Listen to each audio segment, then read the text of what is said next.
Hey guys, welcome to episode 7 of my Terni career mode.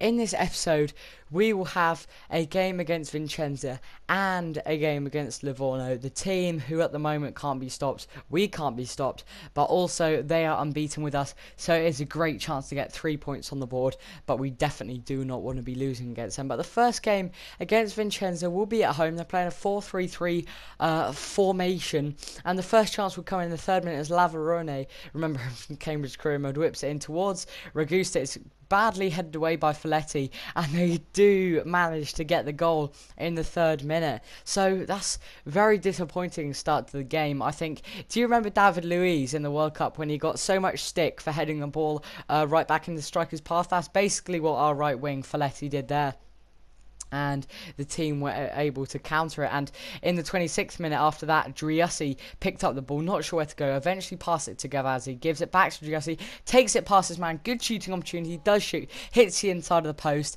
but Vicente get lucky and they clear it away. And in the 33rd minute, Ragusta puts Vincenta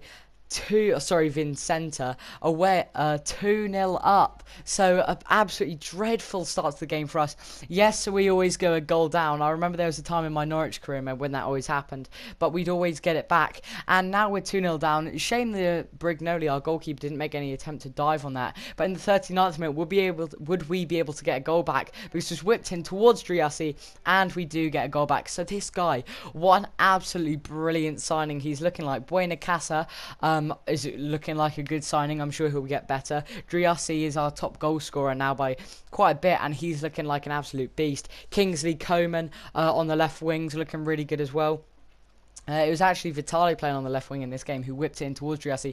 Not really sure what the goalkeeper's doing there. Probably should have made an attempt to save it. But Driussi gets his 5th goal already in the Serie B. Looking like a good player. And in just 1 minute after, Driussi steals the ball. So we were 2-0 down. Could this be 2-2 straight away? Yes, it could.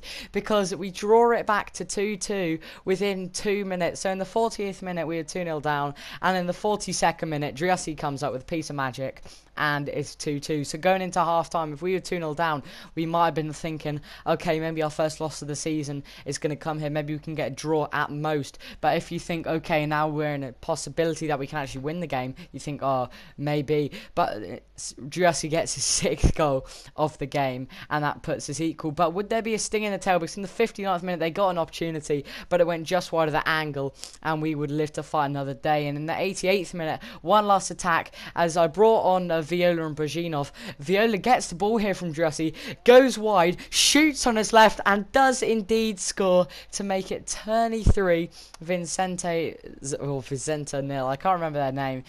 Quite funny. But I brought on Brajinov and Viola, and one of them was Viola, and what a goal it was. And by the way, Driussi got the assist for that, so an absolutely brilliant. He did get man of the match. Absolutely brilliant performance from both of them. But would they be able to equalise in the last minute? Because they get a volley here, and how close was that to going in? I'm glad it didn't. Otherwise, all that hard work would have been undone, and we do win the game 3-2. Driussi getting man of the match. You can see 9.8 rating, 2 goals in 2 minutes, and also assists as well. So absolutely perfect from him. Look how much ground Vitali covered as well. That's quite amazing. But the feature game in this episode, the title of this episode, I think it's going to be like first v second. Yeah, probably just going to be first v second, because I'll have a squad report in the next episode. This is the league table. They are first with Tanana as our not nickname. We are actually called Tanana, but for some reason in the game we say Terni. I don't mind whichever one I say. I like both them names, to be honest. I probably prefer Tanana, but I'm not going to change the title because I like it at the moment. So if we win, we go above them. If we draw, obviously the gap will stay the same. And if they win, they have a massive boost over us. So coming into this game, I was kind of thinking, okay, a draw wouldn't be a bad result, but we do not want to lose the game. And in the 17th minute, we had an opportunity to have a good start, because I was playing Saravolo, and he hit the bar there, and a Ramos follow-up shot was cleared off the line. In the 30th minute, Livorno would have their first chance because they got relegated last season, I think. And it happens as Mosquera plays a great through ball towards Vantaggio, and they do take the lead. Probably the favourites in this game because they're 2 points ahead of us and they're at home. So it was a great ball by Quintero, and their striker who scored, I didn't realise it, but this is his 9th goal this season. And you think, okay, Driussi has scored tons of goals. He's on 6, so +3 to get 9, and that's like a bonus hat trick where he hasn't scored. It was a good goal by Daniele Vatianigo. I can't pronounce his names. Yeah, but we needed to get an equaliser in the 42nd minute. So Ceravolo picked the ball up here, gives it to Gavazzi. Great through ball towards Emaramo. He's on loan from Sampdoria, and he does indeed equalise the score going into half time. So we get a lot of goals before half time, but in contrast, we do concede like always first. We always concede first, which is a shame. I'm going to try and sort that out, try and get a bit more possession at the start of the game. But Mirko Aramo, who's good signing on loan from Sampdoria, maybe get him on a permanent next year. Just before half-time, like 1 minute before, they do have a header. Luckily for us, that goes over the bar. And in the 74th minute, another chance for the home side as Vantaggio shoots. Brignoli makes a great save and is able to jump on it. Didn't want that to hit him in the back and go in. But straight from that, we would have a chance this pass out wide towards Deanda.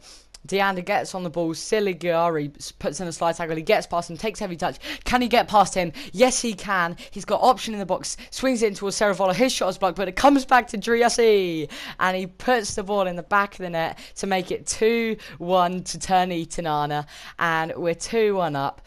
And the fans are going to go home happy if we can hold on to this lead. We're going to go home happy. I think the credit here has to go to Deanda. He outpaced 2 men, whipped in a brilliant cross. Ceravolo couldn't score. Not his fault because it was blocked. But don't worry because Driussi can and get his 7th goal in the Serie B, which I think puts him in the top 2 goal scorers, which is good. And the game would end like that. So we do move to top of the league, which is good. We did deserve to win, I feel, because we had more shots on target. They edged the possession slightly, but if you can't do anything with your possession, then that doesn't count. So yeah, we are top of the league, as you can see here. Played 10, won 7, drawn 3. In the next episode, there will be a squad report. Look forward to that. Thanks for watching this episode of Terni Career Mode. Leave a like, I'll see you for the next one very soon.